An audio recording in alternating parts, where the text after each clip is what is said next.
भाई साहब नमस्कार। अ, पिछले साल लास्ट ईयर जब आपका जन्मदिन था, तो मैंने फ़ेसबुक के ऊपर एक छोटा-सा पोस्ट लिखा था कि मेरी आपके साथ कैस फर्स्ट इंटरेक्शन जब हुई थी तो कैसी थी? और वो समय और आज 1 साल बाद जब दोबारा आज आपका जन्मदिन है, तो आज आपके साथ साक्षात्कार कर रहे हैं। तो ये एक उस बड़ा समय अच्छा-सा काशी संयोग। विश्वनाथ धाम में हमने सफाई की थी, सब वॉश किया था काशी विश्वनाथ धाम में उस दिन जी भाई लास्ट साहब। 2 जी भाई साहब। सितंबर। ये जी भाई साहब। कोरोना काल में ये संभव नहीं है आज। जी। और काशी हम विश्वनाथ लोग भाई धाम भी साहब। बहुत आगे बढ़ रहा है। जी भाई साहब, जी। उस उसके उसमें आपका जो योगदान है, जिस तरह से आपने उसके अंदर अपना पार्टिसिपेशन दिया है, उसके बारे में हम विस्तार से आज बात करेंगे। और आपने समय निकाला उसके लिए बहुत-बहुत धन्यवाद सर भाई साहब का। अ, आपकी जो कार्यशैली है, समर्पण है संगठन की तरफ, काशी की तरफ और लोगों की तरफ, एक सद्भावपूर्ण जो व्यवहार है जिसके बारे में अभी बात कर रहा था, मैंने जो फ़ेसबुक पोस्ट लिखी थी वो यही थी कि पहली बार जब मैं आपसे मिला, तो पता ही नहीं चला मुझे कि मैं पहली बार मिल रहा हूँ। आपने मेरे जैसे एक नए से कार्यकर्ता को बोला कि मैं आपको पढ़ता हूँ, और फिर उसके बाद आपने जो 1-2 लाइन बोली तो मुझे ये पता चल गया सिर्फ़ आप कह नहीं रहे हैं, आपने वाक़ई पढ़ा था मुझे। तो और वो शायद वो जो बूस्ट आया मेरे अंदर, तो वो जाने कितने कार्यकर्ता उसको लेके घूम रहे हैं। और हम मिलते हैं, लोगों से बात करते हैं, वो वही एक्सपीरियंस शेयर करते हैं जो मैं बोलता हूँ। तो वो आपके चरित्र का हिस्सा है, आपका जो प्रयास है उसकी निरंतरता जो है उससे सब प्रभावित हैं। और इस परिचर्चा को वैसे हम आगे बढ़ाएँ उससे पहले आपसे अनुरोध है कि हमारे दर्शक जो जुड़े हुए हैं अ, नमो ऐप वर्चुअल मीट के माध्यम से, उनको आप अपनी गुजरात से लेके काशी तक की यात्रा, उसके बारे में कुछ बताएँ, जिससे कि जो भविष्य की काशी पर होने वाला ये वार्तालाप है, इसका एक प्लेटफ़ॉर्म परिपेक्ष बन पाए। हम संघ के स्वयंसेवक रहे, अखिल भारतीय विद्यार्थी परिषद के कार्यकर्ता रहे। हमने वहां बैंक में एक छोटी सी नौकरी भी की गुजरात में, और वकालत भी की। उसके साथ साथ विद्यार्थी परिषद के सांगठनिक कार्य में भी हम विभाग संयोजक तक गए, और उसके बाद जिला महामंत्री की हैसियत से भारतीय जनता पार्टी में, भारतीय जनसंघ के समय में काम किया। जब ये पार्टी बहुत छोटी थी, तब से मुझे मौका मिला, मैं भी छोटा था, पार्टी भी छोटी थी, एक सिद्धांत के लिए काम करने का शक्ति हुई, प्रदान हुई, और बढ़ते गए। संस्कारित करने के परिवार के जितने प्लेटफॉर्म है उसमें काम करने का मौका मिला। कटोकटी में भी, आपातकाल में भी काम करने का मौका मिला। विद्यार्थी थे, और उसके बाद भारतीय जनता पार्टी के सांगठनिक ढांचे में काम करने का मौका मिला। हम एकदम आनंदित इसलिए है कि तब मोदी जी भी प्रदेश महामंत्री संगठन थे, और उनके साथ काम करने का मौका मिला। साथ नहीं, उन्होंने हमको आगे बढ़ने का मौका दिया, हमको बोलना सिखाया, हमको काम करना सिखाया। राजनीति में और संगठन में कितना परिश्रम करना होता है। मैं आश्चर्य से कहूं कि हम हमारे शहर से अहमदाबाद तक जाते थे, मोदी जी महामंत्री संगठन थे, हमें 1 घंटा जल्दी जाना है तो मोदी जी से छुट्टी नहीं मांग सकते थे। अध्यक्ष जी से छुट्टी मांगते थे तो वो कहते थे कि मोदी जी से मांगिए, और मोदी जी के पास जाके मांगने का सवाल ही नहीं था, इसलिए हम चुपचाप अपना काम पे बैठ जाते थे। ये जो अनुशासन के पहले पाठ जिन्होंने दिया, पूरा समय, पूरा समर्पण जहां करना है वहां करना है, ये दिया वो मोदी जी के साथ, मोदी जी के पास, ये बैठ के हमने सीखा ये सब पाठ। तो यदि मोदी जी भी गुजरात से आते हैं और उसमें से आगे चले, हम भी आगे चले। ये करते करते विधानसभा में जाने का मौका मिला। हमारा विद्यार्थी परिषद और संघ की वजह से ब्लड डोनेशन, हॉस्पिटल, ये हमारा विषय रहा। हम बिल्कुल भाव से ये काम करते रहे और पूरे जिले के लोग आते थे, उनकी सारवार का काम करने का हमको बहुत सारा मौका मिला। हमारे जिले विधानसभा में भी मोदी जी के नीचे जो काम करने का मौका मिला वो अवर्णनीय है। मोदी जी का भी ये जो चरण है उसके बाद विधानसभा में मुख्यमंत्री का, क्योंकि संगठन में रहते हुए तो उन्होंने आपातकाल में भी भूगर्भवास में रहे। आपातकाल में गुजरात, ऐसी एक उसकी पुस्तक भी है। वो एकता यात्रा के संयोजक रहे और एकता यात्रा के संयोजक रहते हुए हमने जो देखा है, उनके काम की सिस्टम देखी है। तो माइक्रो ऑब्जर्वेशन और माइक्रो प्लानिंग, हम आज वो अनुभव कैसे बताएं, क्योंकि आज इतना थोड़ा सरल हो गया है।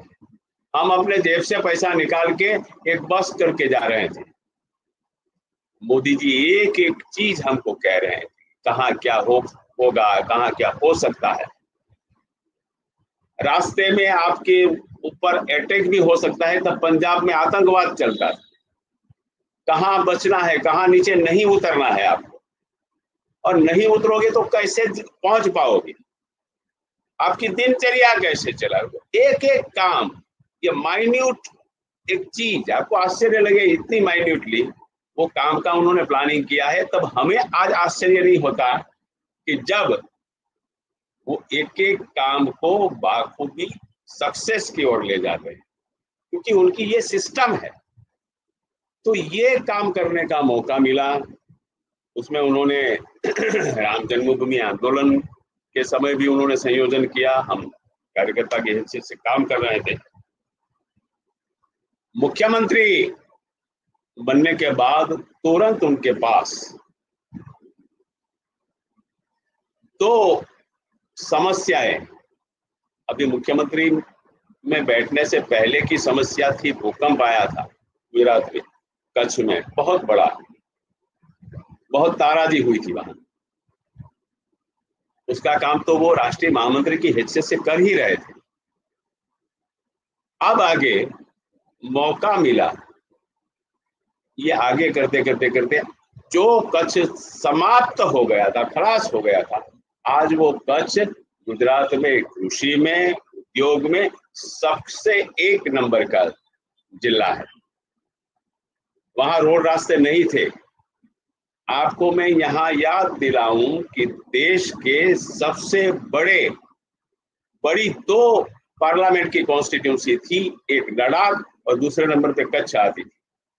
इतनी बड़ी कॉन्स्टिट्यूंसी वाला इतना बड़ा क्षेत्र, उसको संभाल के खड़ा करना और वहां डेवलपमेंट करना, देश के सबसे बड़े क्षेत्र में गुजरात के साथ साथ उसको संभालना बहुत बड़ा काम था।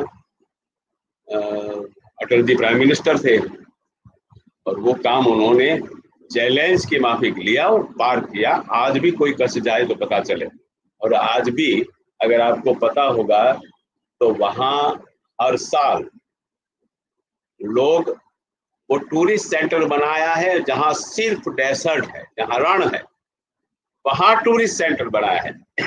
हर साल ठंड में लोग जाते हैं। आपने अमिताभ बच्चन की एड तो देखी होगी कि कुछ दिन तो गुजारिए गुजरात, ये कच्छ उसका पहला हिस्सा। दूसरी समस्या उनके सामने आई तुरंत, वो थी गोधरा। साबरमती एक्सप्रेस को जलाया गया, विधानसभा चालू थी। देश में, विश्व में ऐसी समस्या नहीं आई होगी। गोधरा में ये घटना हुई, तुरंत वो जाते हैं, ये विधानसभा स्थगित रहती है, और जैसे उसके बाद उन्होंने संभाला है पूरे गुजरात को, एक एक चीज को संभाला है, और एकदम संतुलन से उन्होंने जो काम किया है उसमें, गोधरा रायट्स के नाम से जाने जाते हैं, पोस्ट गोधरा और आफ्टर गोधरा घटनाएं बनती रहती। इसके साथ साथ आगे बढ़ते बढ़ते हमको विधानसभा में भी ये मौका मिला। देश में पहला गुजरात ऐसा राज्य था जिसने वाइब्रेंट गुजरात की इवेंट बनाई। देश का औद्योगिक विकास या पूरे देश को आज मेक इन इंडिया आप देख रहे हैं, आप make in India for world देख रहे हैं,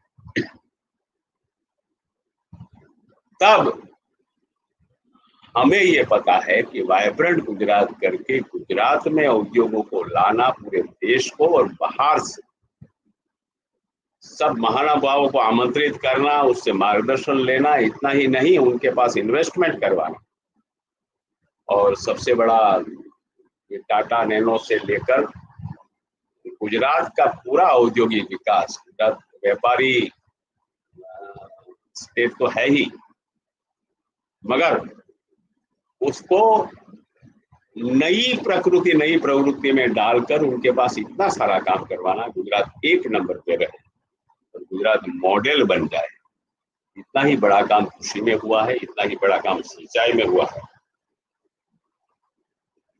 ये बाहर आकर आपने शौचालय वगैरह व्यवस्था, घर की व्यवस्था आप देख रहे हैं, उन्होंने गुजरात में पहले ये काम किया।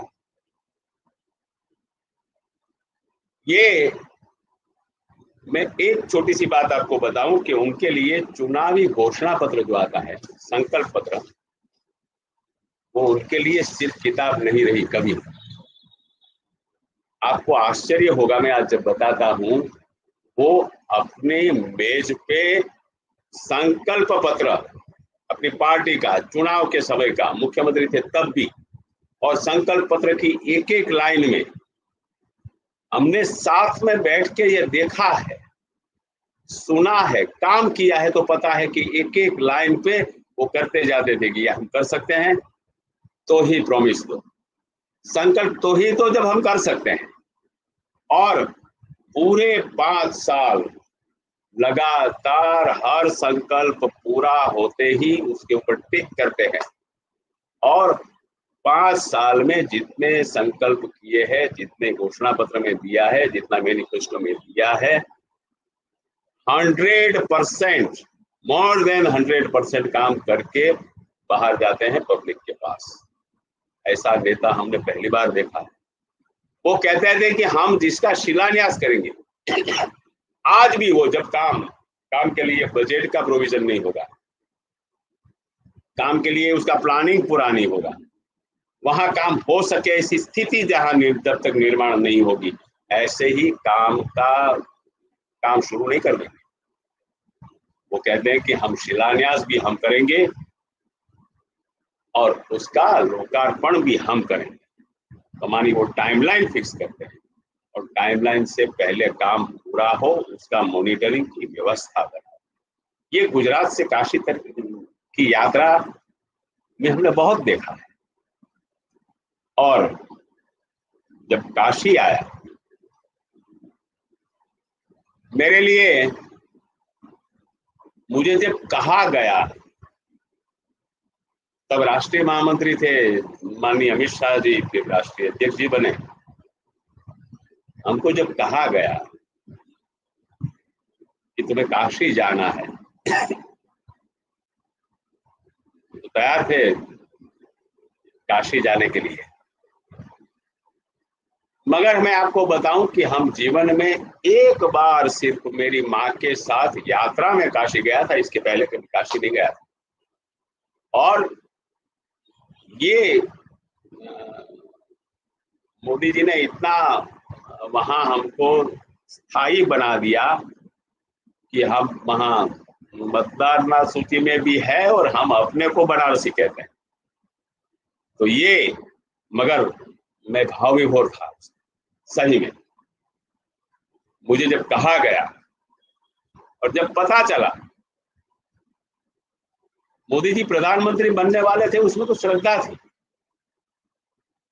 मगर हमको पता चला कि वो काशी से लड़ने आ रहे हैं और वो काशी में हमें काम करने जाना है।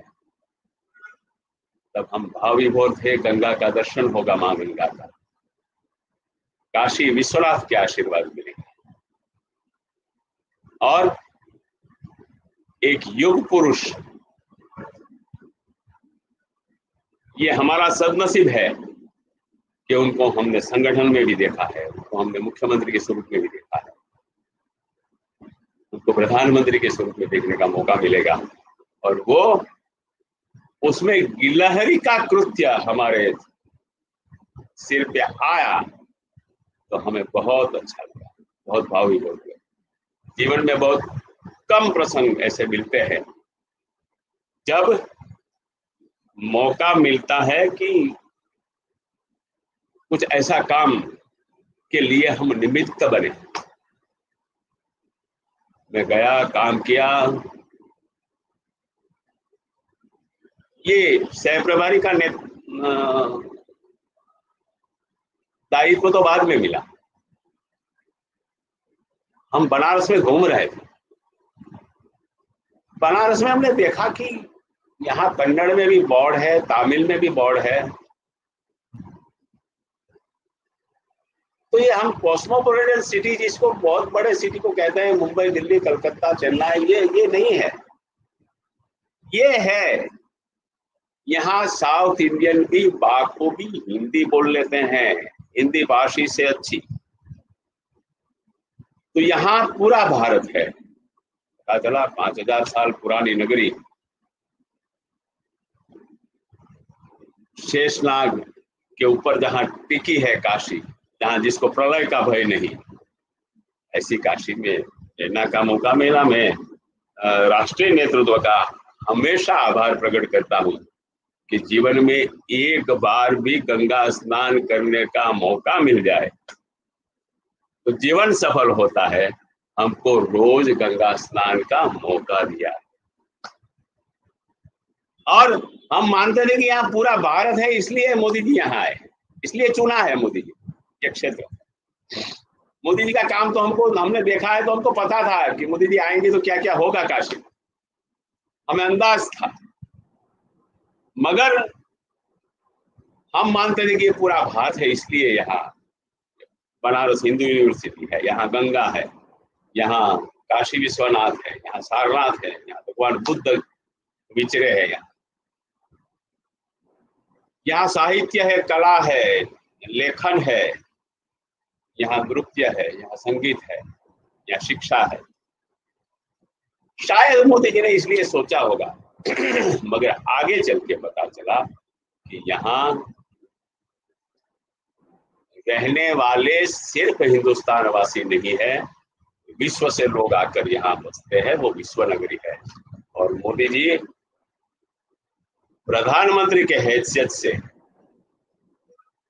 विश्व में उनका जो योगदान है, विश्व में पर्यावरण में भी योगदान है, तो विश्व में आतंकवाद के सामने भी उनका योगदान है। उनकी कन्वीनियंट एक्शन, उनकी बुक है, आजकल नहीं लिखी, प्रधानमंत्री बनने के बाद नहीं लिखी। 2010 में उसका एपीजे अब्दुल कलाम राष्ट्रपति थे, उन्होंने विमोचन किया था गुजरात के जब मुख्यमंत्री थे, उसके 4 साल बाद आए वो। मगर उनकी दृष्टि का विजन पहले से रहा और काशी में उनके साथ, उनके नीचे ये काम करने का मौका मिला तो बहुत बहुत आनंद। ये भाव आज तक जीवन में अब कोई इच्छा नहीं रही, इतना आनंद काशी में मिलता है और ये निजानंद से आगे कुछ होता नहीं। और काशी में हर चीज होती है, उसको साक्षी भाव से देखने का मौका मिलता है, वो काम का मौका मिलता है, सीधे संपर्क का मौका मिलता है। तो उससे बहुत बहुत ज्यादा सुकून मिलता है। बस इतना ही कहता है। धन्यवाद भाई साहब।